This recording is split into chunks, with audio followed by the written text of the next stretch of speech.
안녕하세요. 텔레학교입니다. 2학년의 세계 마이월드에 오신 걸 환영합니다.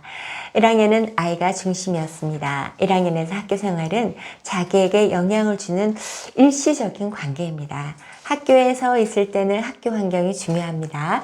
같이 노는 친구, 선생님이 건넨 한마디에 기분이 좋아졌다, 시무룩해졌다 하거든요. 하지만 집에 오면 학교는 뒤로 물러납니다.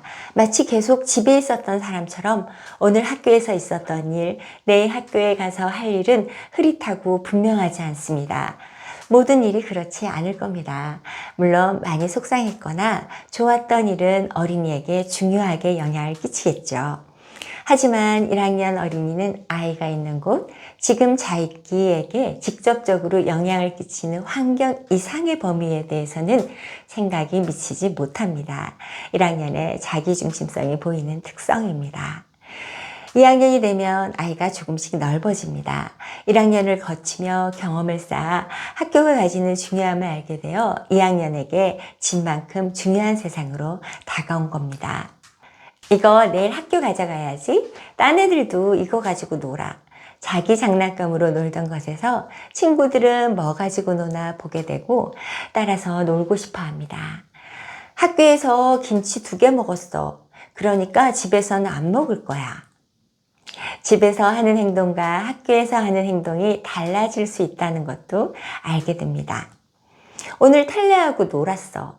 탈래가 누구야? 보호자가 모르는 친구가 생기기 시작합니다. 지금까지 보호자는 아이의 친구를 다 알고 있었습니다. 동네 친구가 귀해진 시대라 보호자는 인맥을 통해 아이에게 친구를 소개하곤 했습니다. 보호자 친구의 아들, 딸들이죠. 또 1학년 때는 워낙 자신이 중심이라 친구는 놀 때 다가왔다 놀이가 끝나면 돌아가는 사람 중에 하나거든요. 2학년이 되면 놀이에서 사람이 조금 더 중요해집니다. 친구와 마음을 주고받는 겁니다. 1학년보다 덜하지만 그래도 자기중심성이 강한 전조작기라 마음도 자기 마음이 더 중요하긴 하지만요. 공부 잘하고 능력 있고 배경 좋고 어른들이 말하는 친구보다 2학년 어린이는 자기에게 잘해주는 친구가 좋습니다. 자기가 하자는 대로 따라주고 잘 도와주는 친구를 좋아합니다.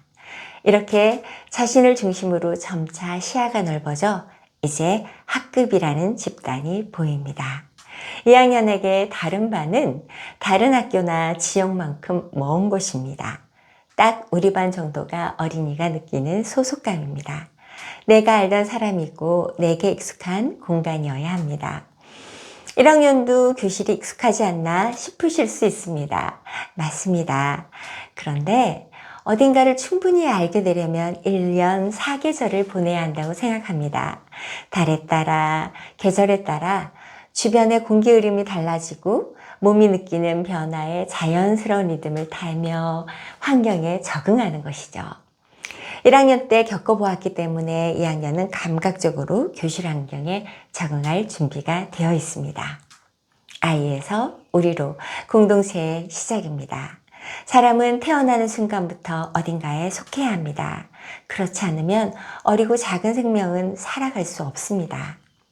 가정이 첫 공동체이지만 공동체라는 생각조차 할 수 없을 만큼 어리기도 하고 따로 생각할 것 없이 당연한 거고 따로 바라볼 수 없을 만큼 밀착되어 있습니다. 이랬던 어린이가 우리 가족 하며 애틋하게 생각할 때 그렇게 기특할 수가 없습니다. 어느덧 자라 학교에 입학하고 그 순간부터 보호자는 가정이 아닌 공동체 속에서 어린이가 잘 지내기를 기원합니다. 뱃속에 있던 아이를 만난 첫 순간 건강하기만을 바랬던 것처럼 학교에 보내는 보호자 마음은 공동체 속에서 사랑받고 사랑주는 사람으로 어린이가 자라기를 바라지요. 이제 어린이가 우리 반을 이야기합니다. 새로운 공동체가 어린이 마음에 자리 잡은 것입니다. 2학년 어린이의 인지 발달은 자기중심성에 둔 전체성 인지라고 할 수 있습니다. 대상이 주는 자극에 그때그때 반응하는 것에서 한 발 나아갑니다. 전체성이 가지는 유기적 관계를 감각적으로 경험하며 알게 됩니다. 선생님 질문에 대답하고 싶어 손을 들었는데 친구들의 시선이 쏠립니다.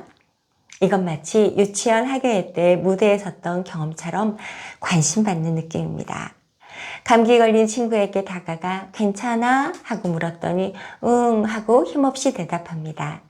자기가 아팠을 때가 떠오릅니다. 보호자가 자신을 돌봐주었던 것처럼 내가 친구에게 어른이 된 것 같습니다. 자기중심성으로 전체를 인지한다는 것은 이런 것입니다. 바깥 세상의 사건과 경험을 자기가 가지고 있는 세계로 끌고 들어와 받아들입니다. 그리고 익숙한 자신의 세계 속 그림과 맞춰보지요. 기억력으로 바깥 경험과 자기 경험에서 비슷한 부분을 맞추고 다른 부분은 상상력으로 재조정합니다. 그림적 사고에 또 다른 경험과 정보가 추가되었습니다. 내가 있는 전체, 자신감이 가득한 내가 이곳에 있습니다. 이곳은 내가 있어 의미 있는 곳이고 그래서 궁금한 게 많아집니다. 주인공인 내가 모르면 안 되니까요. 2학년의 마이월드입니다.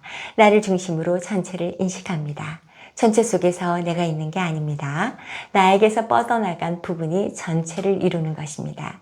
마치 동심원처럼 내가 가운데 있고 중심이 되어 내가 알 수 있는 부분까지가 범위가 되는 전체를 만드는 것입니다. 2학년 어린이의 공동체 모습이고 소속감의 느낌입니다. 2학년 어린이의 발랄하고 적극적인 모습은 소속감이 바탕이 됩니다. 물론 1학년에 반감이 끝나고 교감의 시기가 찾아와 안정된 것도 영향을 줍니다. 뭐든 다 할 수 있을 것 같습니다. 모르는 것이긴 하지만 일단 하면 잘 될 거라 생각합니다. 저 친구 하는 걸 보니 난 더 잘할 것 같고 그랬으면 좋겠습니다. 내가 이 장의 주인공인데 안 한다고 하면 되겠습니까? 손부터 번쩍번쩍 들고 새로운 것이 보이면 앞에 나가 뭔지 보고 싶습니다. 직접 만져보지 않으면 성에 차지 않습니다. 자신감과 호기심이 가득한 2학년 교실은 참 역동적이고 정신없습니다.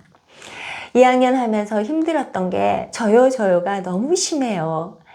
2학년 담임을 여러 번 한 교사의 이야기입니다. 그럴 겁니다. 2학년 어린이는 제가 손을 드네? 그럼 나도 들어야지 하며 손을 듭니다. 막상 시키면 질문이 뭐였는지 어떤 활동을 하고 있었는지 잊어버릴 정도로 손드는 일에 열중합니다. 그러다 교사가 지목하지 않으면 자기 옆자리에 있는 옆 친구에게 큰 소리로 이야기해 버립니다. 아니면 선생님이 나 안 시켜줘 하며 좌절해 버립니다. 진짜 좌절합니다. 요즘은 2학년 1반, 2학년 3반처럼 하지 않고 반 이름을 정하는 학급 문화가 꽤 있습니다. 고학년은 꽤 그럴듯한 의미를 담아 우리 반 이름을 만들고 스스로 자부심을 가집니다. 2학년도 가능한가 봅니다. 그래서 어린이와 함께 반 이름 정하는 시간을 가졌다고 합니다. 2학년 어린이는 역시 열심히 손을 들며 내 말을 들어보라고 외칩니다. 교사는 어린이 의견을 열심히 칠판에 받아 적었습니다. 그런데 적다가 그만 피식 웃어버렸다고 합니다. 강아지 반, 딸기 반, 돈가스 반, 바다 반, 축구 반, 마카롱 반. 웃는 이유가 짐작되십니까? 네, 어린이는 자기가 좋아하는 걸 말하고 있는 겁니다. 전날 알림장에 우리 반을 나타낼 수 있는 이름을 생각해 오라고 말했지만 그건 어느새 잊어버리고 좋아하는 걸 떠올리고 이야기하는 재미에 푹 빠져 있는 거지요. 교실에서 일어나는 일에 간섭하는 일도 2학년의 특징입니다. 가끔 수업 중에 기사님이 들어오셔서 컴퓨터를 수리할 때가 있습니다. 9학년은 잠시 눈길을 주고 말 뿐입니다. 컴퓨터 수리 기사님이시구나. 저번에도 이런 일이 있었는데 이번에도 그렇구나 하는 거죠. 9학년 담임을 할 때는 기사님 오시면 수업 중이더라도 간단히 인사드리게 눈치를 주어야 할 정도로 무감각합니다. 그런데 2학년은 다릅니다. 내 공간에 우리 반에 낯선 사람이 들어온 것입니다. 수업 활동에 빠져 있다가도 누군지 궁금해 눈을 반짝반짝거립니다. 안녕하세요가 아니고 누구세요? 가 먼저 나옵니다. 그리고 민망할 정도로 기사님의 움직임 하나하나에 눈길이 쏠립니다. 심지어 앞에 나와 컴퓨터 고치는 걸 구경하는 어린이도 있습니다. 우리 아이가 너무 나대거나 설쳐서 미움받으면 어쩌나 걱정하는 분도 계실 겁니다. 너무 소극적일까봐 걱정, 너무 튈까봐도 걱정. 보호자는 그렇지요. 물론 그런 어린이도 있습니다. 하지만 2학년 어린이는 자기 욕구만 보지 않습니다. 아직 어려 그러고 싶지만 자기 마음속에 들어온 전체성에 대한 인지가 좀 더 살펴보도록 돕습니다. 어떤 친구가 다른 친구들에게 인기 있는지 보이는 거죠. 자기만 하겠다고, 자기만 봐달라고 하면 처음엔 재미있어 하다가 슬슬 반응이 없어지는 겁니다. 내 말을 잘 따라주는 친구가 좋은 것처럼 내가 친구 말을 들어주었더니 호감을 받는 것도 알게 되었습니다. 관계에서 상호작용을 경험하는 것입니다. 집에서 보호자도 상호작용의 경험을 주고자 많이 노력하셨다는 걸 압니다. 내가 고집부리니까 속상한데 양치하고 나오니 기쁘다. 그런데 보호자와의 관계는 워낙 받는 관계라 주었을 때 효능감을 잘 느끼지 못합니다. 내가 잘해서 받는 칭찬 정도라고 생각하죠. 그런데 친구는 다릅니다. 친구가 마음을 줄 것이라는 확신이 없어요. 내가 무언가 친구의 마음에 맞는 일을 했을 때 친구는 마음을 줍니다. 친구니까 칭찬이라기보다 호감이고요. 이것이 발전하며 친밀함으로 친구 관계로 이어집니다. 2학년 중에 몇몇은 친한 친구에게 집착하기도 합니다. 내 친구가 다른 친구와 논다고 울기도 하거든요. 하지만 아직 2학년의 친구 관계는 대체로 심각하지 않습니다. 나중에 말씀드릴 격정적인 감정의 변화로 심각하게 보일 뿐이죠. 곧 화해하고 잘 놉니다. 미안하면 미안하다고 하고 속상하면 그러지 말아달라고 말하도록 가르치면 됩니다. 어린이의 친구 관계는 어른의 시선으로 봤을 때 사회성을 배우는 과정입니다. 친구 관계에서 접한 사회적 기술과 소속감으로 2학년에서는 모든 활동이 가능해집니다. 자기 이야기만 하고 다른 사람이 말할 때는 딴짓하는 1학년하고는 다릅니다. 하고 싶은 것만 하고 하기 싫은 일은 모르는 채 하면 2학년 친구들에게 인정받지 못합니다. 주제에 맞게 모둠 속에서 활발하게 리드하고 다른 친구들의 의견을 잘 받아들이는 친구가 인기가 많습니다. 우리 이제 긴 줄넘기 해보자. 너 줄넘기 해봤어? 한 어린이가 나서서 친구들을 모읍니다. 줄넘기를 해본 친구도 있고 안 해본 친구도 있고 그렇습니다. 처음 해본 친구에게는 다른 친구를 따라 줄을 넘으면 된다고 말해줍니다. 그럼 줄은 누가 잡을까? 긴 줄넘기 경험이 많지 않은 친구들은 그게 뭔지 몰라 망설입니다. 그럴 때 또 이 어린이가 해결책을 냅니다. 그럼 내가 이쪽 줄을 잡을게. 익숙하지 않은 놀이라 처음엔 잘 되지 않죠. 너무 빨리 돌린 것 같아. 미안. 천천히 돌릴게. 이 어린이 주도로 긴 줄넘기가 이루어집니다. 처음이라 발에 걸리기도 하고 우스꽝스러운 몸짓을 하는 친구도 보입니다. 한번 까르르 웃고 어떻게 하면 좋을지 생각해 봅니다. 가운데로 들어와, 가운데로. 방법을 찾아 제안합니다. 몇 번 해보니 됩니다. 함께 성공을 축하합니다. 이제 역할 바꾸자. 자기만 힘들게 줄을 돌리는 게 아니고 공평하게 역할을 나누자고 제안합니다. 이게 2학년에서 가능합니다. 물론 어려운 경우도 있습니다. 학습지 활동을 할 때 돌아가며 쓰도록 안내했지만 친구들이 자기는 안 시켜준다며 이르는 어린이도 있습니다. 이럴 때 교사는 잘 관찰해야 합니다. 모둠 속에 주도성이 강해 자기만 하려는 어린이가 있는지, 친한 친구들끼리만 하고 다른 친구는 빼는 건 아닌지, 이와 다르게 앞에 나 말한 어린이가 소극적으로 행동하는지도 봐야 합니다. 이제 내 차례야 하면 되는데 또래보다 어린 사회성으로 챙겨줘야 하는 어린이도 있거든요. 일부러 빼려고 했던 게 아니라 한참 활동하다 보면 이 어린이가 빠졌는지도 몰랐을 수도 있습니다. 그래, 내가 한번 볼게. 다시 가서 해볼래? 어린이 마음을 읽어주는 경우도 있죠. 친구들이 안 시켜줘서 속상하구나 하고 말입니다. 그런데 이런 경우 친구들이 이 어린이에게 역할을 안 준 게 교사의 말로 사실처럼 되어버릴 수 있습니다. 속상할 거라는 마음을 읽어주려고 한 건데 다른 친구들을 자기들끼리만 하는 나쁜 어린이로 만들어 버릴 수 있습니다. 어린이를 돌려보내고 티나지 않게 조금 있다가 모둠으로 다가갑니다. 어린이들은 교사가 다가온 걸 눈치챕니다. 그리고 아까 그 친구가 앞에 나가 선생님과 무언가 이야기한 것도 알고 있을 겁니다.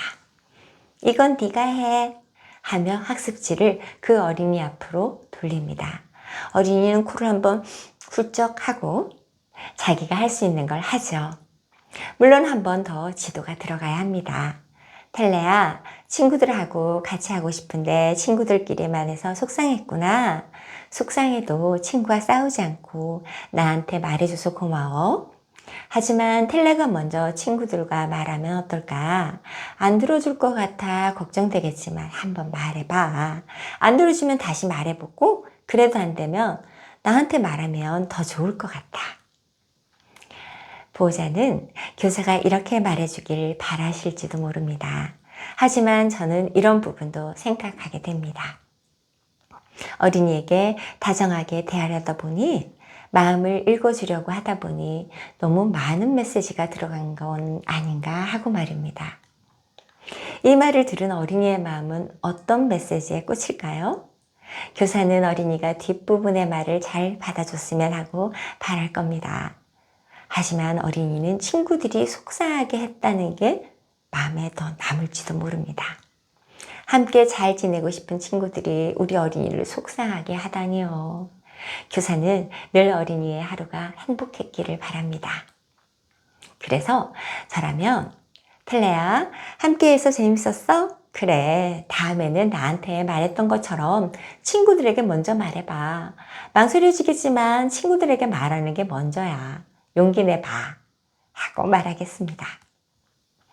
보호자도 친구들과 놀던 어린이가 다가와 어떤 호소를 한다면 한번 생각해 봐 주셨으면 합니다. 내 아이 마음이 상했으니 해결해 주고 싶은 마음이 앞서시겠지만 나서기 전에 잠시 멈춰 주십시오. 내 품에 나의 마음속에 있는 아이를 나와 떨어뜨리고 관찰해 주셨으면 합니다. 누가 더 잘못했나 이런 걸 보시라는 게 아닙니다. 어떤 상황이고 우리 아이에게 어떤 도움이 필요한지 교육적으로 접근해야 합니다. 자기중심적이긴 하지만 전체성을 인지하는 2학년, 나와 우리라는 소속감 속에서 호기심과 자신감을 키우는 우리 2학년 어린이. 어린이는 공동체 생활을 할 만큼 잘하고 있습니다. 어린이의 행복한 공동체 생활을 위해 좋은 어른이 되어봅시다. 텔레학교였습니다.